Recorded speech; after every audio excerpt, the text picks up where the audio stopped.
jovens, seguindo aqui, queria falar com vocês sobre o seguinte. No último vídeo a gente falou, né, sobre o livro do Paul Washer, 10 acusações contra a Igreja Moderna, e eu falei que provavelmente estaria mais vídeos a respeito, né?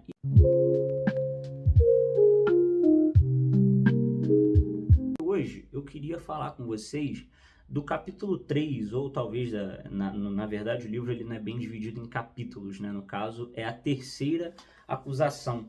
E essa acusação é um fracasso em abordar o mal do homem. E aí a gente lê lá em Romanos 3, verso 10 ao 12, dizendo que, como está escrito, não há um justo sequer, não há um que entenda, não há um que busque a Deus.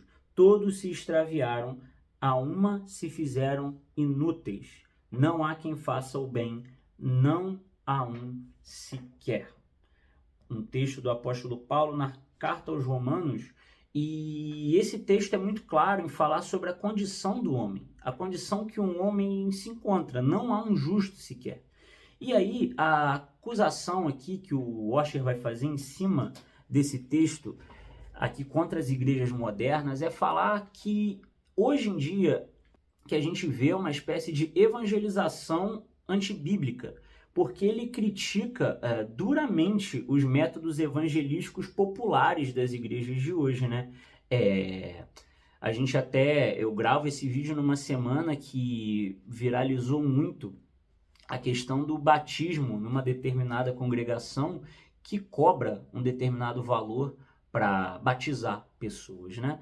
E aí, quando a gente vê esse tipo de congregação, não vou citar aqui qual é e tal, mas muitas vezes essas congregações estão cheias de pessoas que foram justamente alcançadas, sabe pelo quê? Por uma evangelização antibíblica. Por quê? Muitas estratégias evangelísticas, elas focam num resultado rápido. Essas congregações acabam que aprenderam muito, né? A gente tem uma quantidade muito grande de congregações no Brasil que aprenderam muito com os ensinos de Rick Warren. E Rick Warren, ele traz uma ideia, né, de tratar a igreja e tal praticamente como é uma empresa.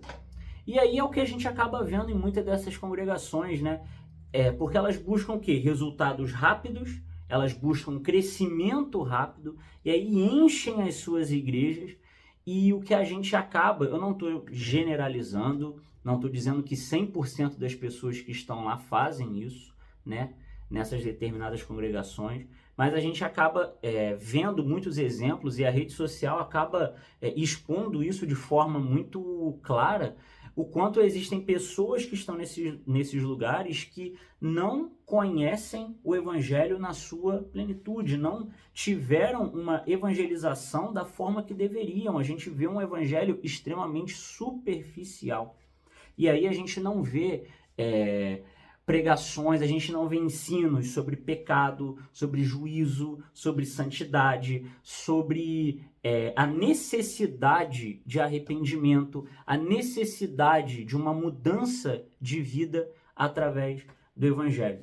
Então, essas abordagens de evangelismo, né, antibíblicas, elas são assim porque elas vão totalmente contra as escrituras e acaba gerando um efeito de falsas conversões. E aí muitos acabam se dizendo salvos porque foram emocionalmente manipulados ou emocionalmente foram tocados por uma determinada palavra e etc. E a gente vê no contexto de igreja brasileira pessoas que acompanham, escutam pregações, mensagens, ficam emocionadas, e aí a gente vê que mudança de vida de fato aconteceu. E não tem, porque foi só emoção, foi só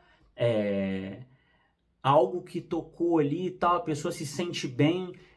Ir para a igreja, né? A gente tem aí em redes sociais, ir para a igreja se tornou um hobby, fazer devocional, postar sobre isso, se tornou cult, se tornou um hobby.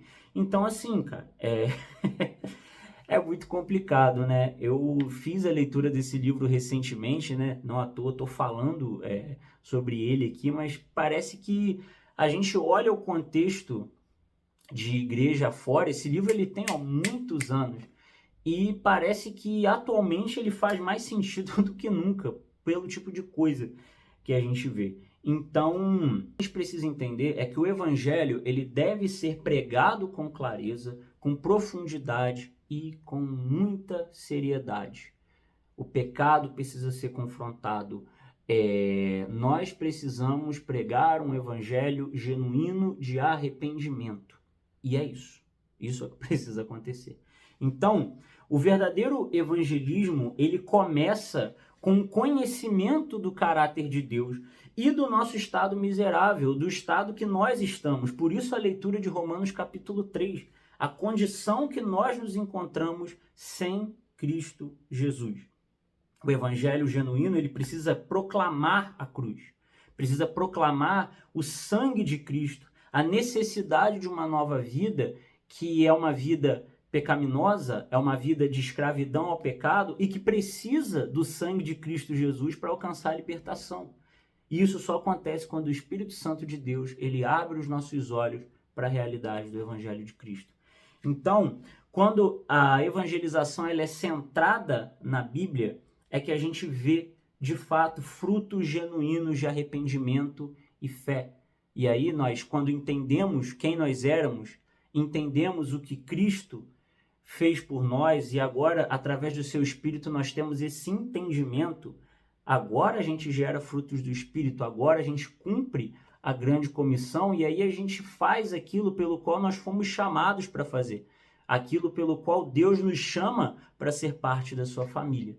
Então, é muito importante enfatizar. Eu achei muito apropriado nesse momento, né, falar sobre isso, sobre essa acusação que ele traz aqui no livro, né? A produção de uma evangelização antibíblica e que a gente possa estar atentos, independente da congregação que você faz parte e tal, seja diferença.